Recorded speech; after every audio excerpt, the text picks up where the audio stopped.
Hey guys, Richard at Ride and Zoom here, and I'm far from the camera because I want to get a good shot.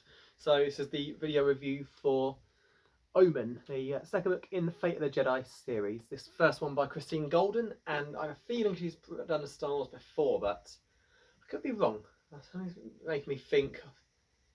Nope, I'm thinking Kathy Tyers. I think that's name is Balance Point. Right, so this might be her first book. So first of all, long shot. It's like I'm using an actual camera. I'm not. It's still my phone. Just doing a long range one thoughts. So yeah, this is technically Ryden's room or Donnie's room. My son was born recently. Very happy about that. And in the time between, check on it when he was resting up, etc. And Mummy was resting. Pretty much got this book finished. I've got a theory about my liking of this book. I'll elaborate it in a different video, but basically I'm see if I can gaslight myself to thinking this book series is better than it is. That is, of course, if I hate the series, which, again, I'll go into this in a future video, but so far, no problems. So, yep, curtains, got a nice little woodland theme going. I'll do a future vid showing the whole thing, but when we moved in, we just had the blinds up. Wow, you've probably seen play my vid. That's a nightmare with getting the lighting right. That's come across fairly decently, and it's certainly keeping the light out. But yeah, while he's in his bed and everything, and here I won't be doing the bits in here. They'll be all around the house, like my last one's outside.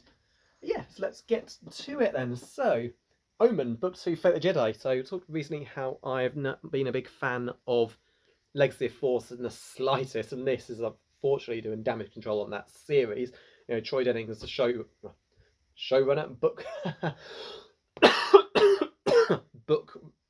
book runner. Let's just call him the Denningverse. And I should get into the vid. Okay, here we go. So yes, he's still in charge, meaning all the choices he made for the team for Legacy of the Force, unfortunately, are coming with this. Who knows if you listen to some backlash? I mean, Troy Denning's not a bad author. He wrote Star by Star, one of my favourite Star Wars books ever. Top 5 NJO, probably top 10 of Star Wars. And I just really didn't like his direction. Let's turn, again, as I always say, spoilers up to this point, up to including this book. His choice was let's turn Jason evil. Admittedly, unlike Disney trilogy with Kylo Ren, we see why Jason did the things he did. Kylo Ren was just suddenly bad one day, and that was it. I've just never bought into it that Jason. I get that might go to the extremes because he's desperate for peace, etc. But what he did, beginning with the very ending of Legacy of Force 1, no, I never bought it. So unfortunately, I'm worried that we're going to get to that point when we see more of that sort of way of thinking. But so far, so good. I really enjoyed this book as well. So quite short, less than 300 pages again.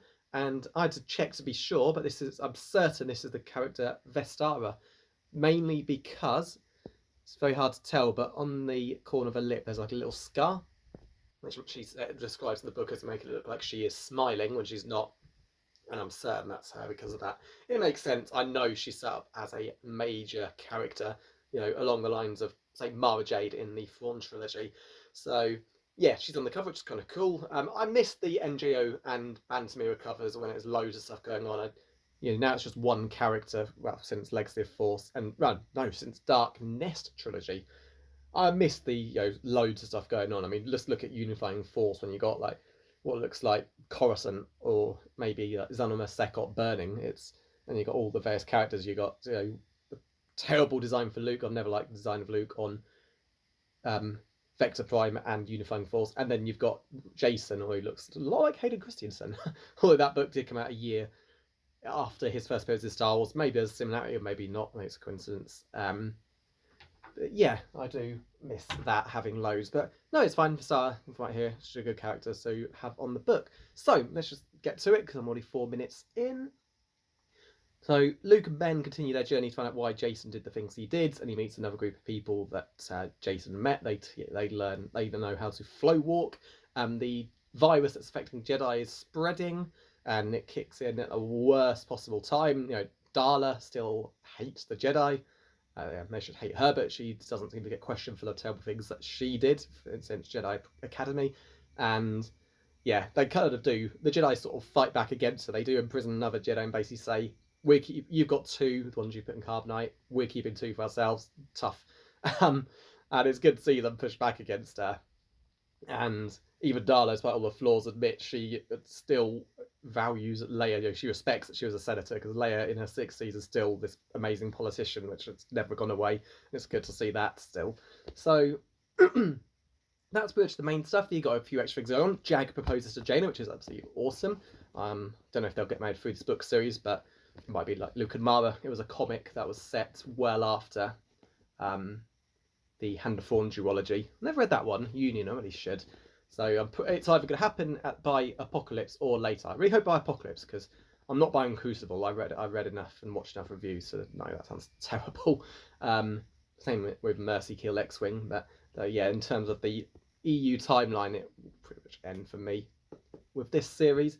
So there's not a huge amount to say, really. You got so the stuff with Vestara is set 2 years before, which is around the point of Legacy of Force, because it mentioned to Alana Ra, the ship which went off to find the Sith has found them, and then 2 years later, Vestara has become a Sith apprentice, and the ship speaks to her, and then it suddenly abandons them. It just goes off because Luke gets a vision of like Vestara or the Lost Tribe of the Sith, and the Sith seem to feel a similar thing themselves. So they pick up a great Jedi Master. They've discovered the truth. The Sith are all gone.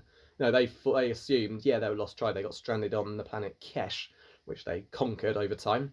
But they just assume the Sith Empire, the likes of the Sith Emperor from the Old Republic era, Revan, Malgus, all of those ones are still out there, and they find out they're wrong.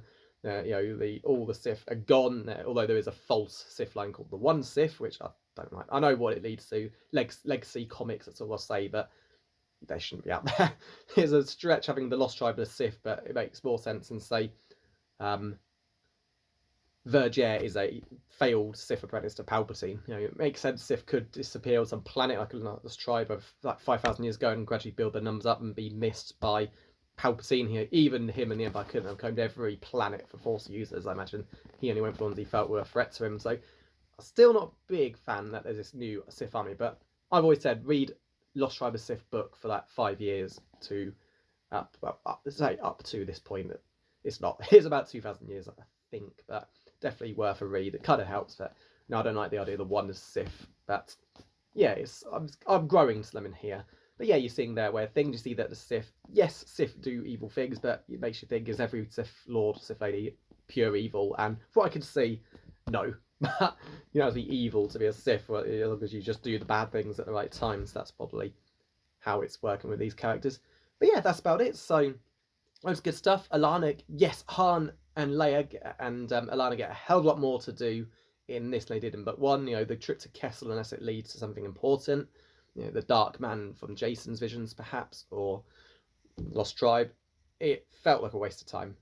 But their story in this doesn't. They take Alana to the zoo, and oh my god, love the prequel trilogy references. This is what I always liked about the EU books written after 99, like Survivor Quest, Luke and Mara battling droidicas/destroyer droids, and it's more in this. You basically get a zoo. They decide to get Alana a pet, and I keep saying Alana, is it Abelia? One of them is the real name, one is not. But yeah, they decide to get her a pet, and it's a nice prequel homage.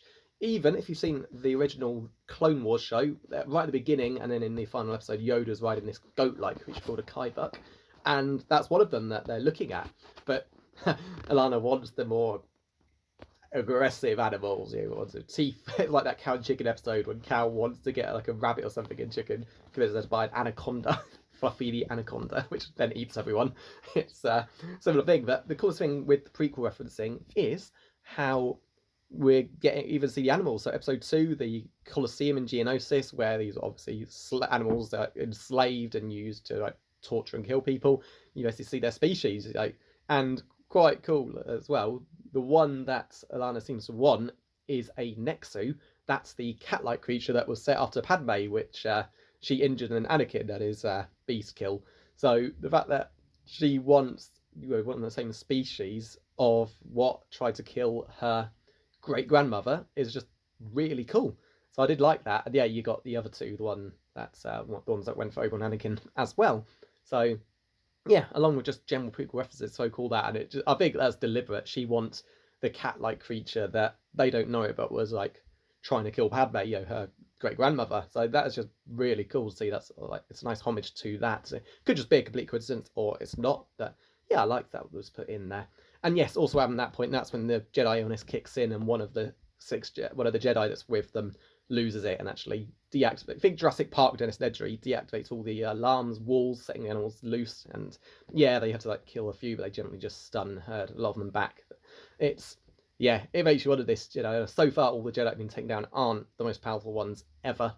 But what if someone like Jaina or Leia or Kip got possessed by this illness? It's a huge danger. So that's a good story. I'm enjoying that. But yeah, so that's pretty much it. So definitely recommended, and I do like that it's so short. It's about 275 pages. I've just looked at book 3, and it's a lot bigger, about 100 pages. But that's fine. I've got a bit more time at the moment, and as I found my newborn, as long as he's safe and secure, for like in my arm or in his cot, a lot of time for reading and handheld gaming. So I should be getting through this in the Warhammer series pretty quickly, and I've just ordered Lord of the Rings Fall of Numenor, which should be pretty cool. But yeah, so that's it. So I enjoyed the vid, I enjoyed the background. Not a lot of baby stuff in it actually. It's totally only the curtains that are there.